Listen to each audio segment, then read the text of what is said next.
Welcome to the Belief Breakthrough Show, where we believe that you can achieve the life you dream of simply through shifting your perspective and breaking through your limiting beliefs.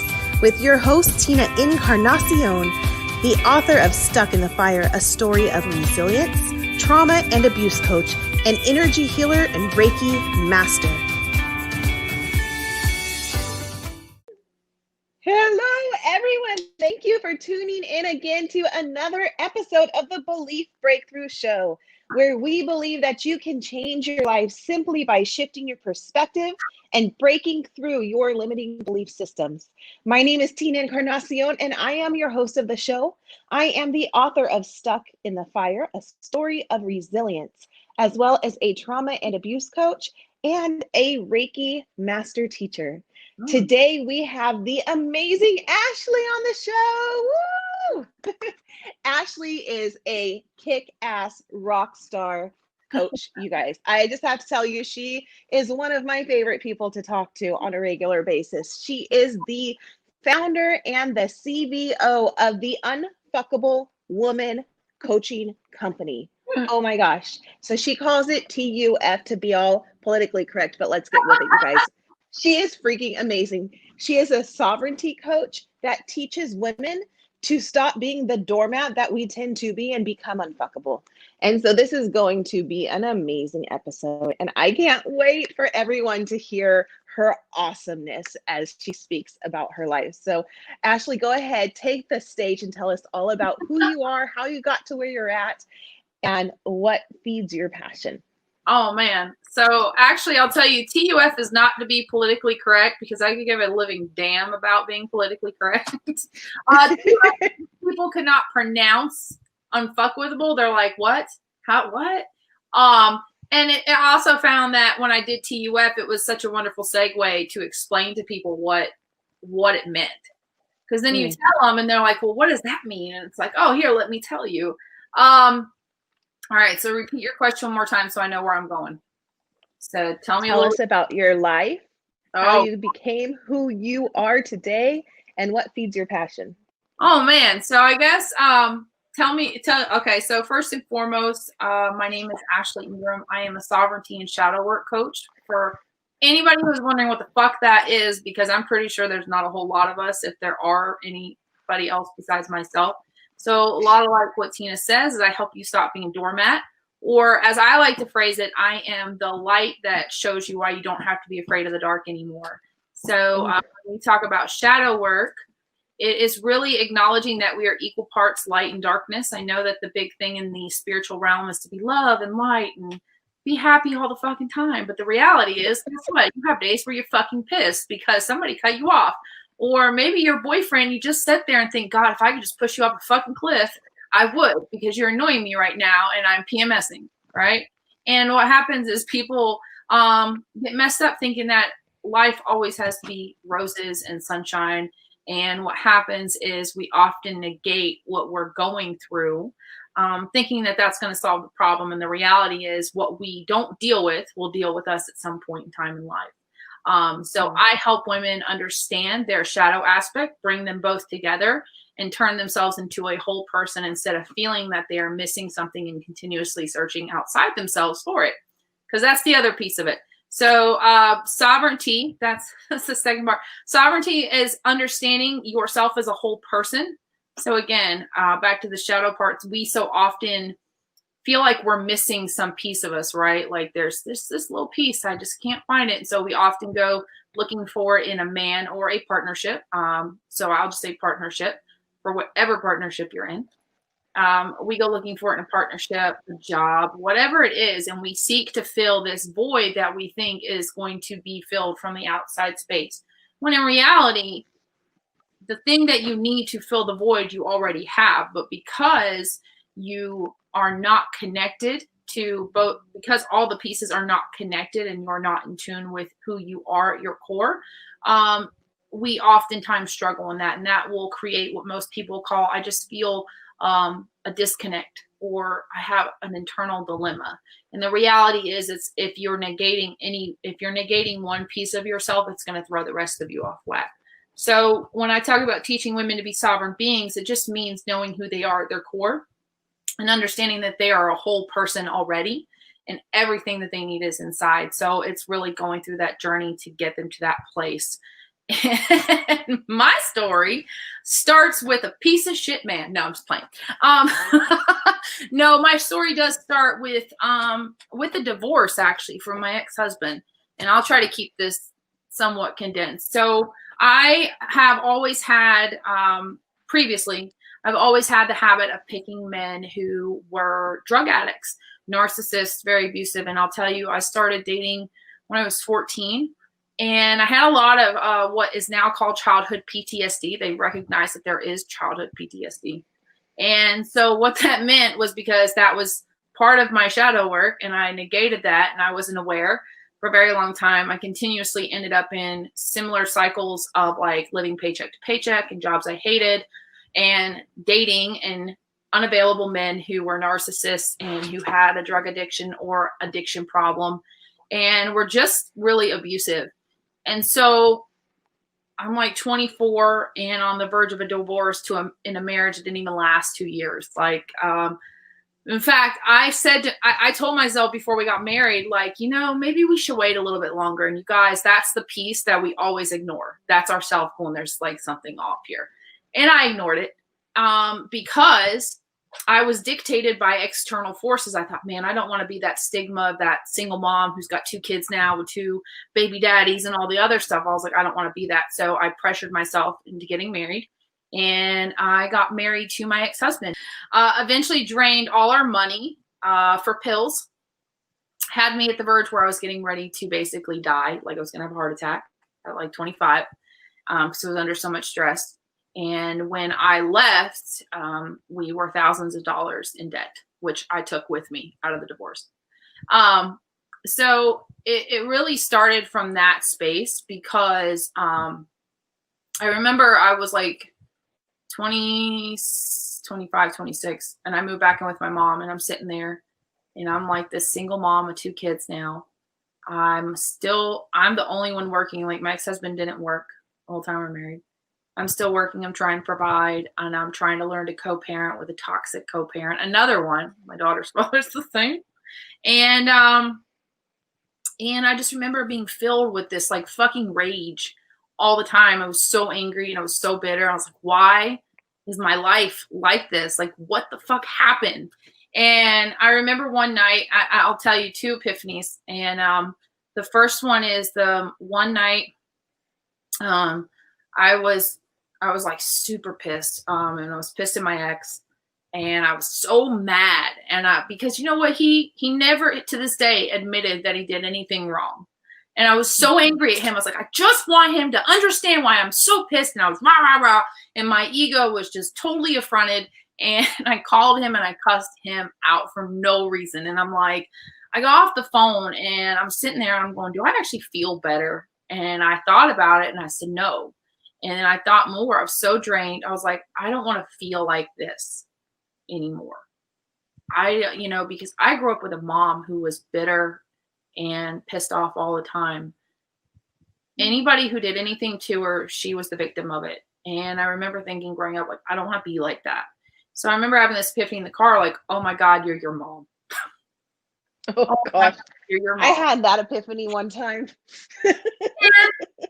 And I started realizing, well, maybe it's something inside of me. So, the first epiphany, you usually don't get it. You're like, you kind of see the light, but you're like, whatever. So the second epiphany comes. I started messing around with an ex-boyfriend that I didn't need to be around. Of course, he's an alcoholic.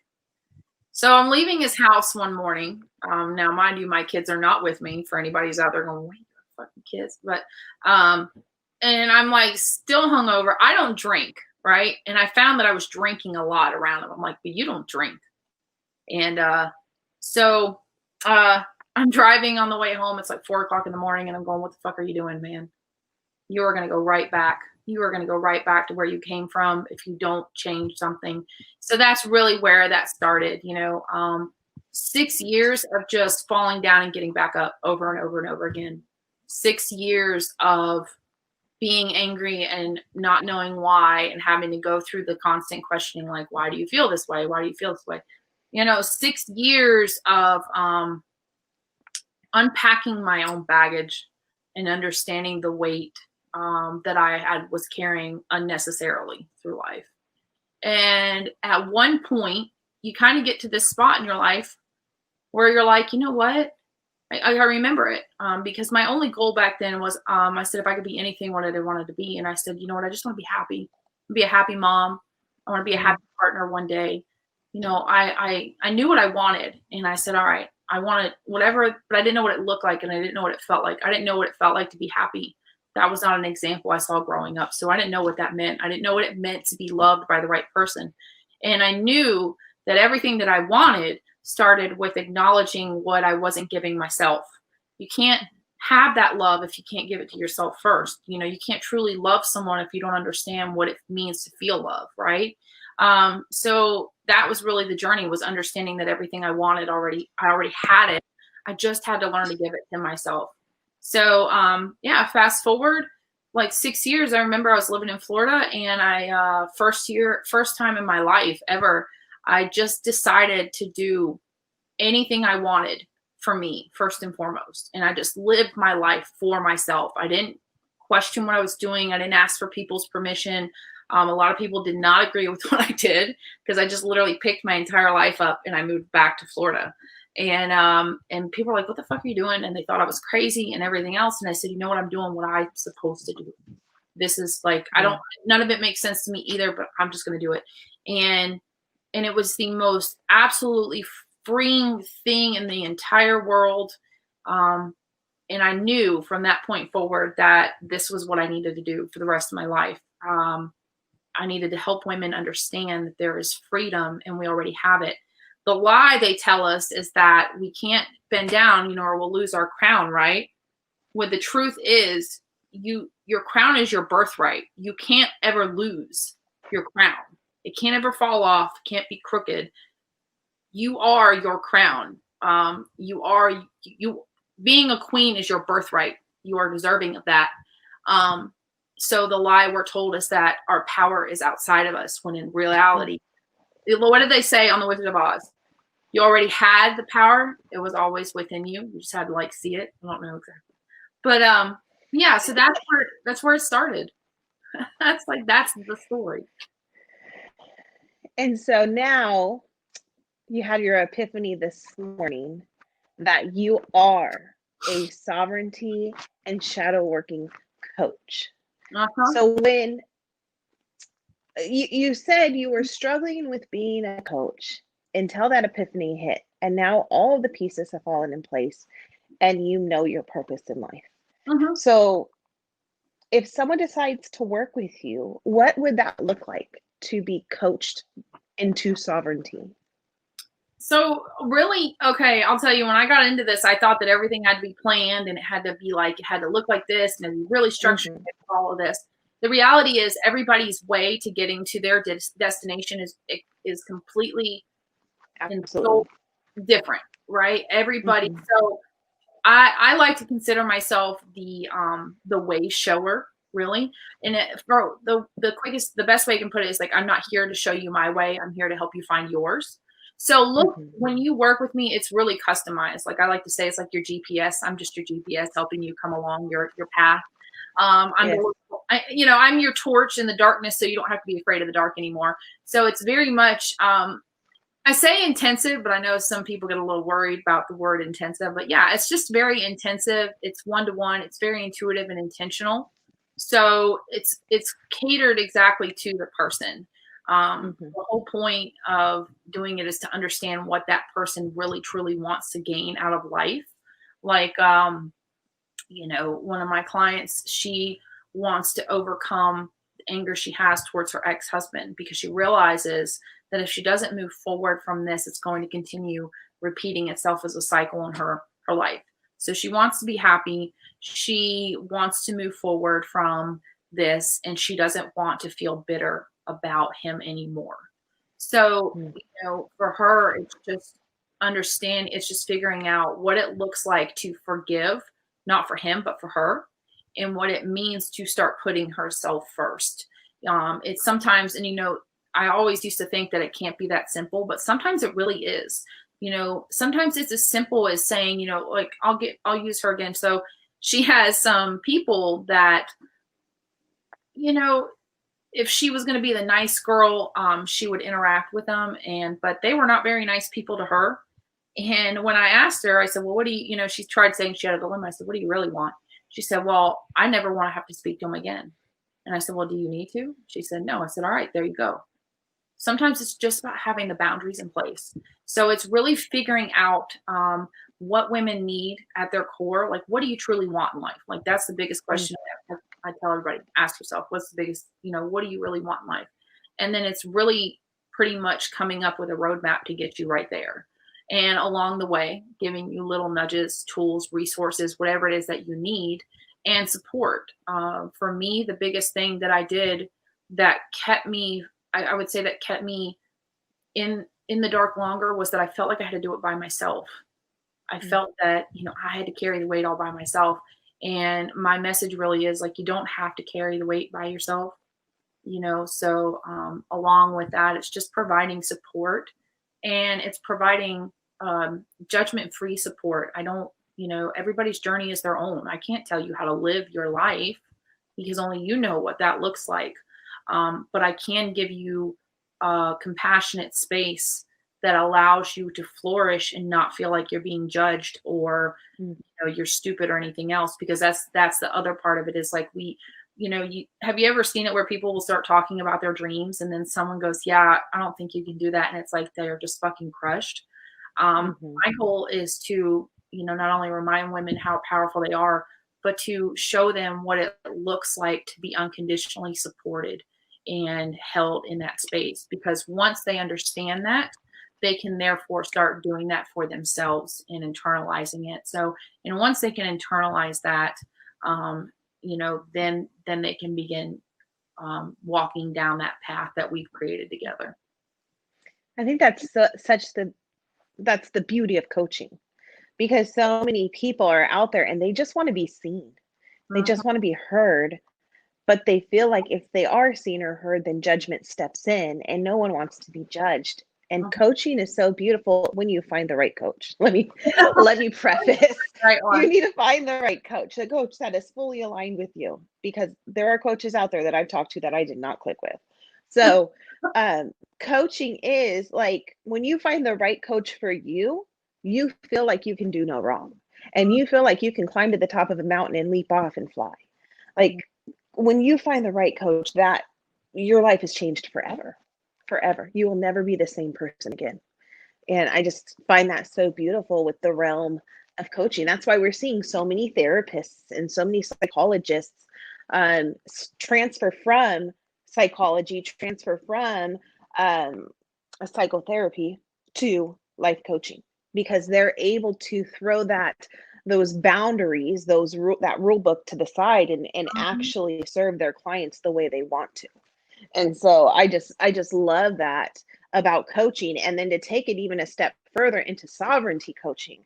Well, now you've got like a specialty, and that specialty is to make that woman allow her light to shine.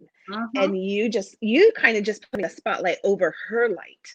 And because I teach people how to get unstuck out of their trauma and their abuse and go from victimhood to survivor, from survivor to warrior.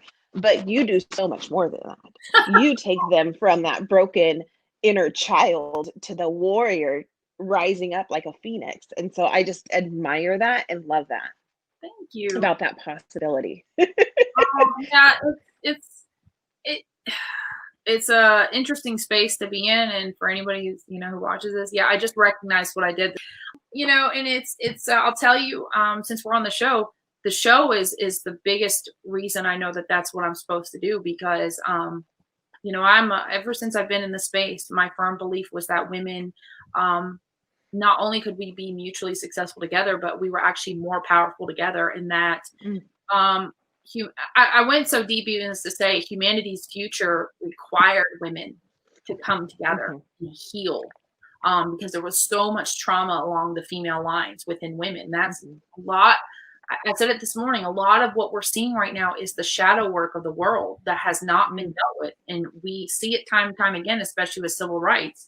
I remember listening to Martin Luther King Jr.'s I Have a Dream speech, and something that was done, 50, 60 years ago is still relevant to right now. And that is because we buried the trauma and we were afraid to acknowledge where we were at and what we weren't taking notice of.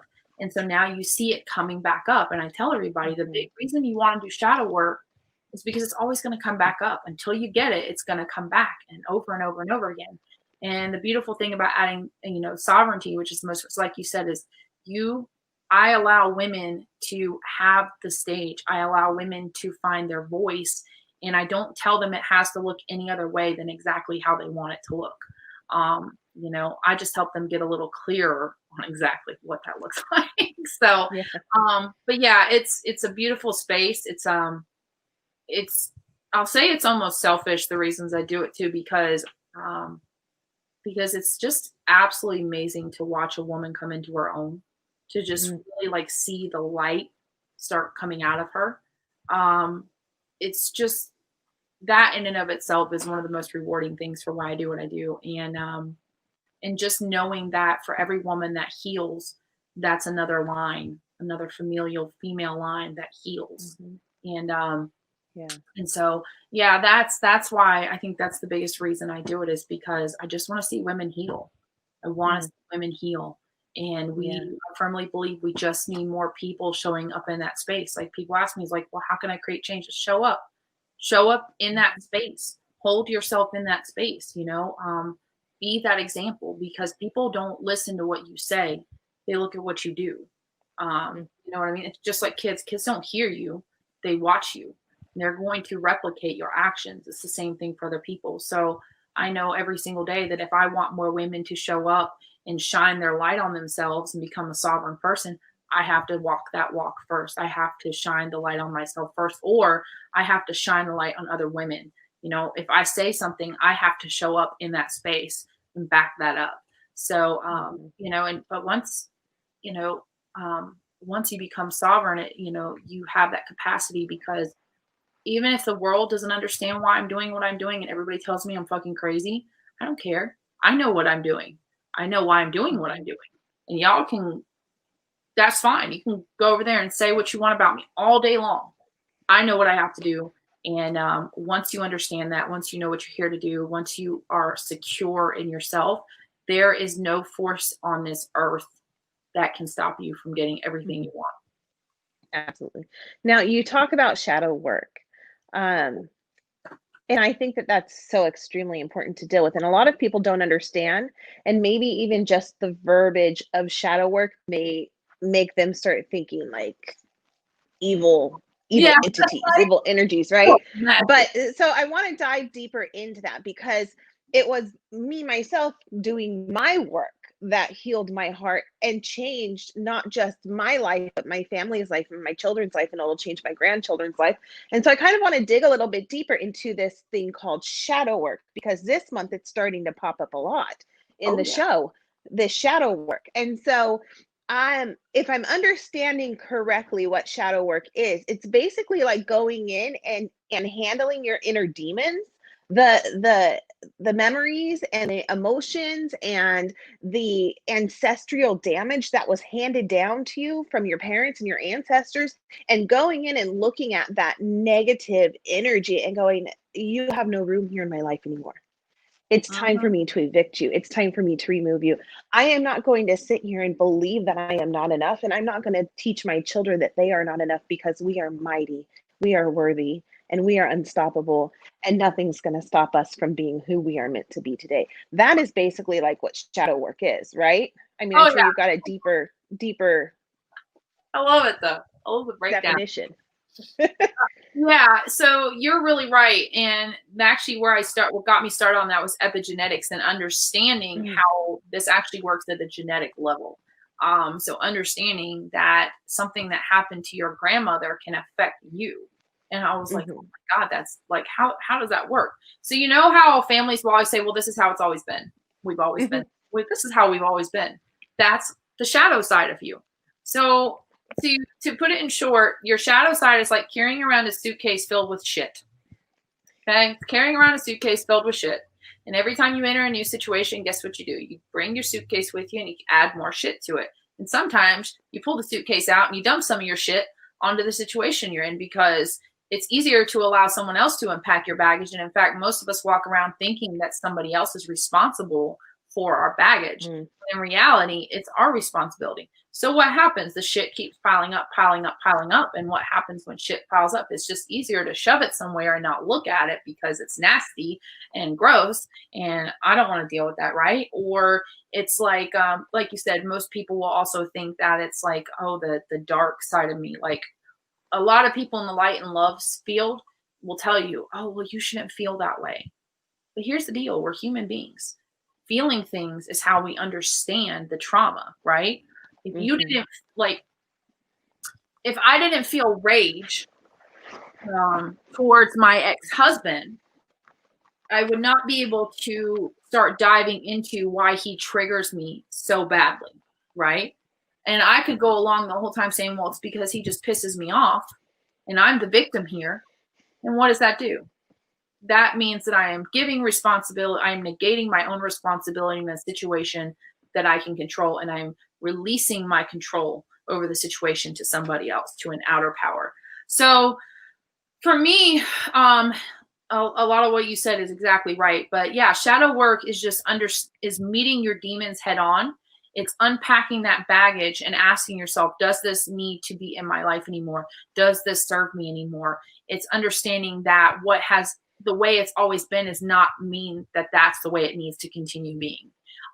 It's understanding that just because your mom and all the other women in your family did that doesn't mean you have to do it either. Like, I'll tell you this, one of the things that kills me the most, and this is one of the biggest forms of trauma I've ever seen, is when we force our kids to show love to family members that they don't want to interact with.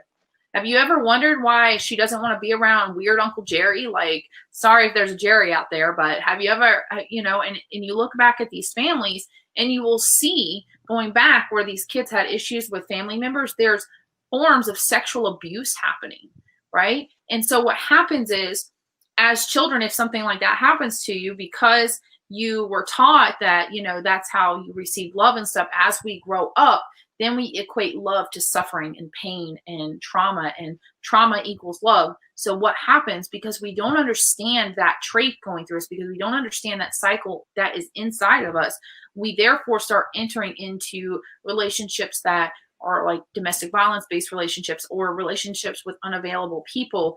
And even a relationship with ourselves, we just don't love ourselves. So that comes in the form of my form was, I was a workaholic. I was addicted to work. I would just bury myself in my work. I would not pay attention to my own feelings. And then what would happen is I would have a complete mental breakdown and I would be like, I don't understand why, or I would be plagued with migraines. And the reality of it is, when you can start unpacking that and understanding where everything comes from, you can take your power back in the situation.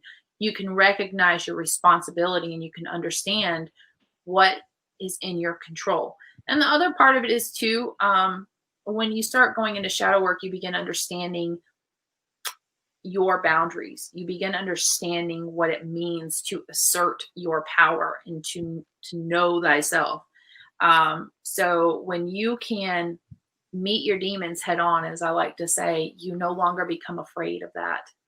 And you don't fear those things, right? Because I think also at the point of it, and I think you said that, is we're just really scared. We are really just small children. And this is like, when we're kids, what are we normally scared of? The dark, right? We're scared because we don't know what's in it. So shadow work is scary because we don't know what's going to come up. I've had women, I had a woman come on the domestic violence panel, and I asked if they had childhood trauma and how they believe that childhood trauma influenced the relationships they ended up with in regards to domestic violence. And I had one woman on the show, and she said to me, because we all went around and we shared our stories of childhood trauma. And, childhood trauma doesn't always have to be sexual. It can be just maybe your parents told you were stupid and just to shut up all the time. So now you're afraid to use your voice. But until you dive into that, you just won't recognize that. You'll be like, I can't speak up, even though some little piece inside of you is dying to be a speaker or dying to share their story. You will always be stopped because that that that tape that was created when you were a child from the trauma controls you. So she realized that she had been sexually abused by a family member when she was a child. She completely forgot about it and did not realize how it actually fed into her and led into her ending up in a domestic violence situation that almost ended her life. And so that's the other piece of it. Shadow work is just as necessary as light work. It is something you will do on and off throughout the I still do it. I had the last 3 days were bad. I'm not afraid to say that. Bad. I had bad few days. I was just not in a good headspace. And I had to really dive into that. I had to go, what is wrong? Like, why do you feel this way? And it was because I had trauma I hadn't dealt with. It was another piece of my baggage that I had to unpack. And because I unpacked it, I was able to release it. And I was able to create space for the things that I actually wanted to come into my life. So that's like a little long-winded one. But to me, yeah, like you said, in a nutshell, shadow work is just facing your demons and taking fear out of the equation. It's removing the fear from the situation. It's understanding that you truly have that power and the ability to create generational change in your life. Yeah, it's amazing how when you allow yourself to do that work. Also, I've learned that when you're going and you're dealing with those demons, you deal with them in layers because your psyche can only handle so much at a time. And so I've learned that as I deal with one layer and I allow those festering wounds to begin to heal and subside and neutralize the negativity and refill that void now that I've created with positivity, then a new layer will open. And sometimes you're like reliving the same situation, but from a different angle or a different perspective. And you're like, holy cow, I already dealt with this. I don't want to deal with this anymore. I've worked so much on this topic. This needs to move and this needs to move now. It's just amazing. But you have strength to deal with that because you dealt with softer versions of it before it comes to a head, right? And so again, that work within yourself is so necessary. And my kids have watched me over the last 3 or 4 years as I was writing my book. Different layers were coming up, things that I didn't even remember because I had squashed them so deep in my soul because they hurt so bad I didn't ever want to remember them again. As I was writing my book, Stuck in the Fire, things were coming up. And there was one topic that came up that I didn't share with anyone, but my husband. And I wasn't even going to share it with my husband, but I became so angry and so bitter that if he would even come and walk up beside me and brush me with his body, even if it wasn't an accident, I would scream at him, "How dare you touch me? How dare you violate me? How dare you do this? You didn't ask permission to touch me." And so he put up with that for so many months. And finally he's like, "What's going on with you? What's up? Because this isn't you. This is crazy. Like, this is not okay. Like, we need to discuss this." And so I was able to like give him enough information for him to be okay. I'm good. You don't need to tell me anymore. When you're ready, I'd like you to share it with me, but I can see that's not an option right now. But because my kids have seen me work through all of the trauma, they're like, "Wow, mommy, we can do it too." Like, so now they'll come to me and they'll be like, "Hey, mom, you said these things to me yesterday, and it really hurt my feelings, and it made me think this." And so we're able to like discuss it. And so they're learning how to work through their stuff before they stuff it too deep and allow it to fester and grow in themselves. And so it's really cool to see that ancestral curse be broken and to see the results of it come out. So it's definitely something that needs to be done, and definitely something that needs to be done in every life. If we could break through the the chains that hold us prisoner for years and years and years from our lineage, from our ancestors. I mean, we're seeing it right now in today's society, in everything that's going on in the world. We're seeing that ancestral trauma that has been handed down for generations just explode right now. So if we can start to begin to heal, I think that just a few of us starting to heal ourselves will spread that power for others to begin to heal. Well, and one thing I'll add to that is if we began down this path, we would realize that we held the key to unshackling ourselves the entire time. Or, you know, Absolutely. like we were standing behind what we thought was a jail cell door, and all around us there were no walls. So yeah, and once we can figure that out, we can just unlock ourselves and start moving forward. And like you said, the beautiful part of it is it heals backwards and it heals forwards as well. So you heal the lineage that came before you, and it heals the lineage going forward. And so, and my daughter's very much the same. I give her that power, and you know, and it's not an easy thing to do sometimes, but you know, my daughter's going to be 18, and I remember being 18 and internalizing everything, and I know what that did to me. And if healing myself means my daughter doesn't have to repeat my karma, then I'll do this for the rest of my life, just to make sure that my kids don't do this and don't relive everything. And so, yeah, if we can begin to heal ourselves, we're going to heal the people that came before us, as well as everybody that's going to come after us. But it starts again with recognizing that it starts with us. The response, there's nobody else on this world that is going to do this work for you. You have to be willing to do it. You have to be willing to get up, and you have to be present. And I'll say one thing about it, because we're coming on time, but the biggest thing that I tried to do was fight it, and I tried to force it. That period you talked about where it was like the layers is we have to allow ourselves the grace to have an integration period and understand that there's actually no time limit to how this is going to look, or how long it's going to take. So the biggest thing that I can tell people when they go on this journey, I can't give you a time limit. I can't tell you when it's just going to hit for you. But I can tell you that if you stick with it, and if you give yourself a little grace, and you understand that, you know, you may have to come back to a situation in multiple different phases, but I can guarantee you, once you've gotten the lesson from it and you've gotten the healing you need from it, you will move on. And, you know, and the beautiful part is at some point in life, it'll get faster and faster and faster and faster and faster and faster every single time. Pretty soon you'll be sitting there coaching yourself in your head, and you won't need me anymore. And you'll be like, oh, see, I worked for it. It's all good. I do that a lot.